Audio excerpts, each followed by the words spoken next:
Let's move into main topic number 2.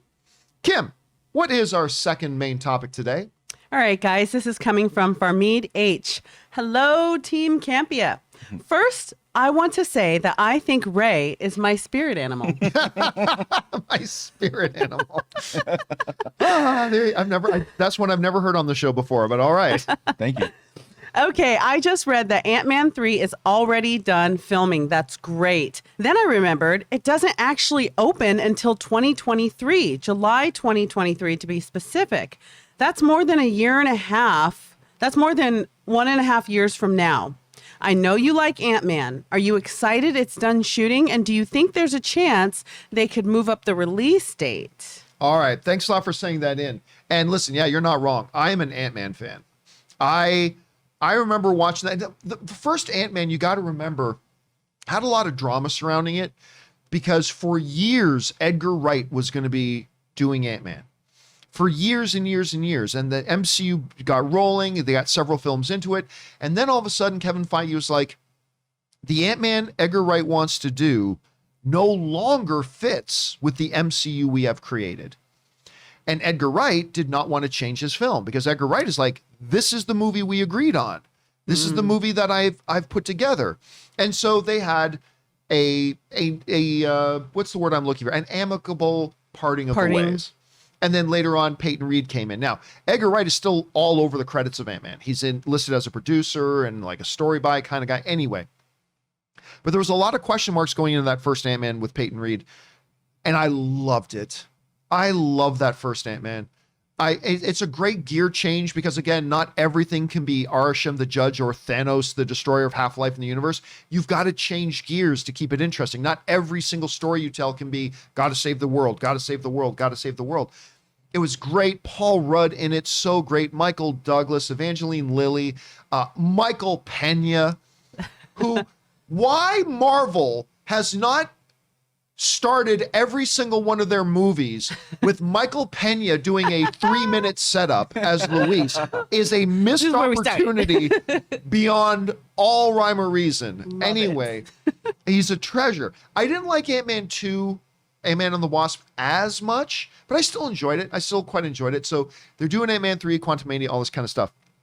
And yeah, I remember a while ago they started shooting it and you forgot they've already shooting it. And you're right, the whole thing is done. This comes to us from the folks over at Screen Rant who write, this announcement, this of course Peyton Reed announced they're done principal photography, will surely begin building hype for the Ant-Man movie, though it has been in the spotlight ever since Jonathan Majors debuted as the Kang variant, He Who Remains, during the Loki Season 1 finale, which only increased anticipation for the villain's proper introduction coming in Ant-Man 3.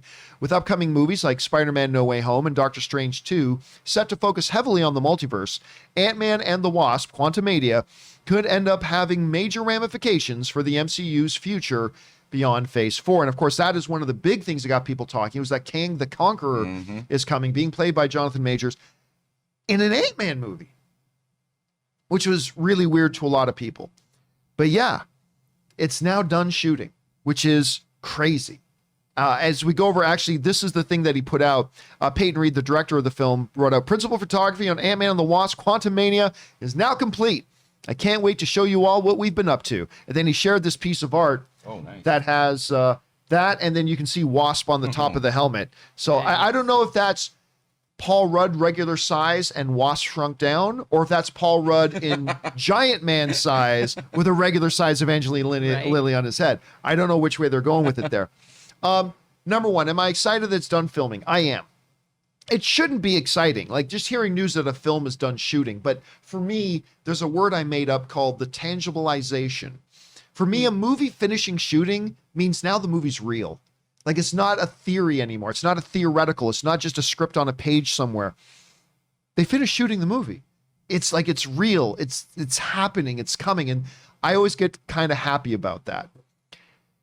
To the more important question that he asked about, could they then move this up? Because he's right. This movie's not even scheduled to come out for over 1.5 years from now. July, the end of summer 2023. So I could totally get and understand somebody looking at that and saying, well, wait a minute. It's done. Why not put it out earlier? Well, there's a couple of things. The shooting is done. the movie's not done. I mean, that's something you got to keep in mind. They still have a lot of post-production to do on this thing, and that's going to take time.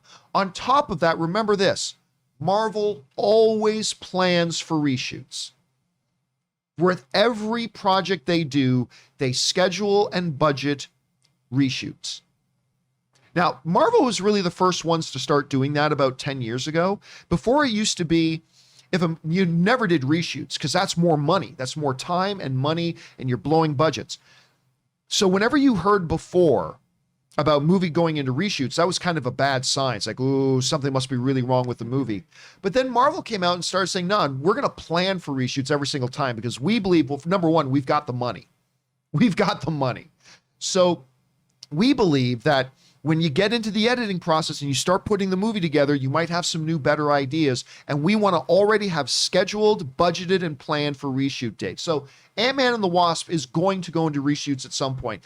Doctor Strange 2, as we speak, is doing reshoots. Apparently with Michael Keaton as Vulture in it, but we'll find out that for sure a little bit later. So because of that, remember, they still got a ways to go before the movie's done. But more importantly is this. We've had a few people write in the past when a movie's done shooting and the release date's still far away. You got to understand, Kevin Feige wasn't suddenly surprised that the movie's done shooting. The movie was scheduled to be done shooting now. And knowing when the movie was going to be done shooting, they planned the release date. It's not like, oh my gosh, we finished shooting 4 months faster than we thought we would be. Well, let's move up the release date. No. They specifically chose that release date for a reason. So no, while it would be great, and I would love to hear them saying, we're moving up the release date of Ant-Man and the Wasp Quantumania by 4 months. I would love to hear that, but I don't think so. So no, we're not going to see it. I don't know you guys, Ray. I can't remember. Did you like the Ant-Man movies? Are you looking forward to this? The first Ant-Man movie, yeah.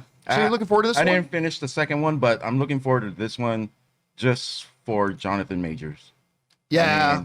I love the way he played Kang, and I can't wait to see what he does in this one. But that's really it. I couldn't finish the second one. I don't know why. I'm watching it in parts as it comes on TV, and I'm getting it. But you know what? I don't know. When did Ant-Man... How long before... Did it come out before Endgame, right? Oh, yeah. Long before. Oh, okay. Well, maybe I was just getting... I don't know. Because remember, Ant-Man and the Wasp ends with Scott, Paul Rudd, getting trapped in the quantum realm because the snap happens, right? Okay. So Endgame happens after. Are you looking forward to this? Yeah, I am looking forward to it. But I was thinking, because actually, I think it shows it's coming out February 17th of 2023.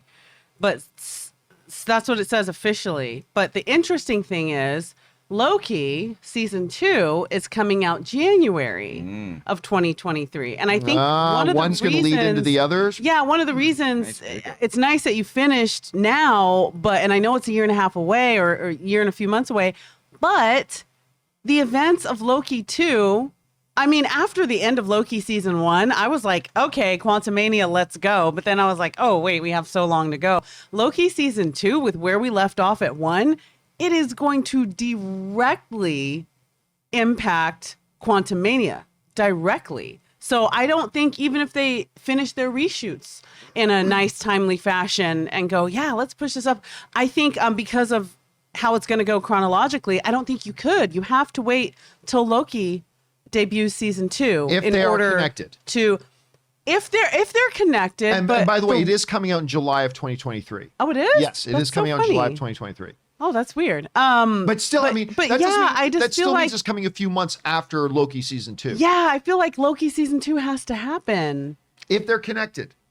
Don't you? Let's. Do I think they're connected? Yes. I mean, the way we ended they're up. Connected? No, but I think they will be connected. So I don't know. We'll see. But here's the thing too. A lot of people believe Kang was going to be the next Thanos, the next big bad guy. Yeah. And I never really thought that. And after seeing Eternals, like, Kang's adorable. Kang's adorable and everything. Arshem is a different level. The creator of the universe is a little bit on a different level. I still believe the Celestials are going to end up being the next, what they call an Avengers level threat. But we'll see about that. Anyway, question is for you guys. What do you think about this? Are you looking forward to Ant-Man and the Wasp: Quantumania? I'm very excited for it personally. What do you think about ending shooting? Do you think there's a possibility they could move up the release date? However you guys are feeling about it, jump down into the comment section below and let us know your thoughts.